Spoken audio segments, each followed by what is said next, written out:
everybody. I wanted to get into an article today. It's kind of making the markets a little bit happier. A little bit of interesting stuff at the end, a little interesting points to make. But let's get into it, man. Let's talk about the Pfizer and BioNTech say the booster dose provides a high level of protection against the new variant. So, an initial lab study. So, we get the cliff notes as always, guys. Let's read through the news and get a little bit of insight in what we're going to be talking about. So, the dose increases antibody protection 25-fold compared with the initial two-dose series. And the third shows fighting abilities compared to the protection provided by two doses, right? So, 3 is better than 2, 4 is better than 3, 6 is better than 8. No, 6 isn't better than 8 ever. Well, I guess it was a bad thing. But anyways, 3 doses of the new medicine provides a high level of protection against the variant, according to according to the people that make the medicine on Wednesday, right? So they have a 25-fold compared with the initial two-dose series, according to the lab. A third shot shows fighting abilities compared to the 95% protection provided by 2 doses against the original strand. So basically, they're saying that the current 2-dose is not as effective against the new strand, but the booster makes it as effective as the 2 doses were against the first strand. That's the way I understand it. So, okay, three doses of that. I mean, I guess I'm not going to go into that. Never mind. Let's see here. I mean, let's see. It causes significant reduction in the ability of antibodies to target and neutralize the variant. Although 2 doses of the medicine will still offer protection against severe disease caused by the strand, is clear these it's preliminary data. I think everything right now is preliminary, right? I mean, at some point, it's kind of preliminary on most of the stuff that everybody's doing because this is all experimental stuff, right? Not the medicine that's been around. These medicines have been around for years, right? Not necessarily this specific type, but the rushing of it and the putting it in everybody, and we'll see. It's all kind of preliminary, kind of a trial. We're the mice.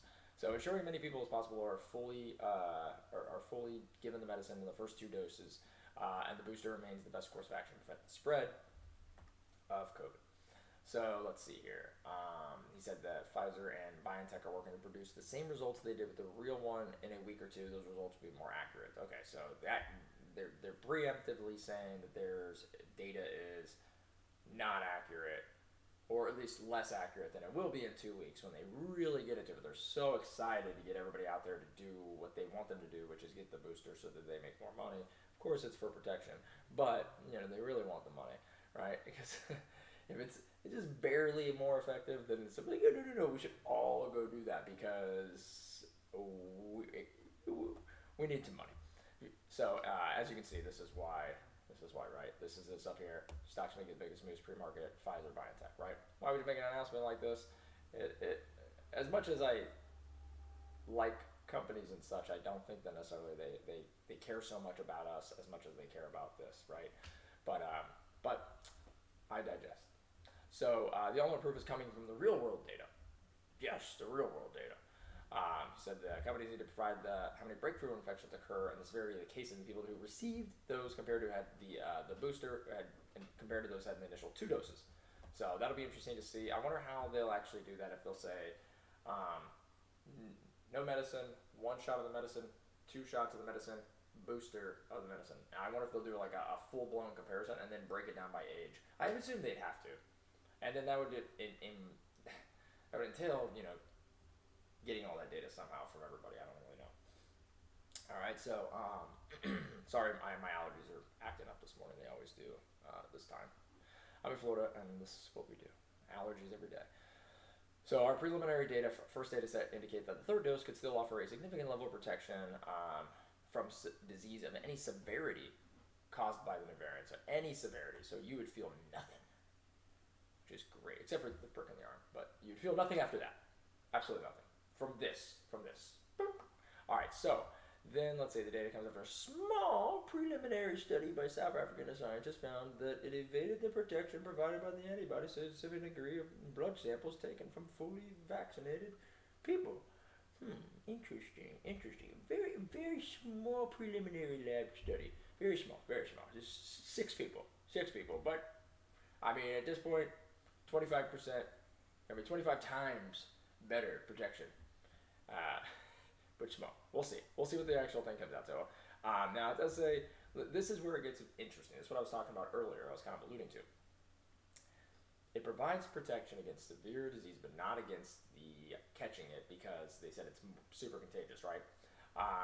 But this says on Tuesday that it appears to cause milder symptoms, but seems to spread faster, to lead to more mutations in the future. And Borla is what is their type technically? I don't think it's good news to have something that spreads fast. Borla told the Wall Street Journal during an interview with the paper's CEO Council Summit. Spreads fast means it will be in billions of people, and another mutation may come. You don't want that. Well, I always heard from scientists that you do want that. You want it to mutate faster. And this, hear me out, because this is just something I read, and I'll try to find the article and see if I can link it in here. Or maybe I'll jump and make another video on this because I thought it was very interesting. I never even thought about it. I can't make this. I can't make this stuff up. I'm too dumb. But what basically they said is that viruses naturally mutate weaker. Okay, why? Because if they mutate stronger, they kill all the hosts. If they kill all the hosts, they cease to exist as well. So by killing the host, they also kill themselves. They want to exist at a level that keeps the host alive and allows them to spread and do their thing. Kind of how we, get down to the common cold, and that's kind of where, they discuss, as it mutates, it'll mutate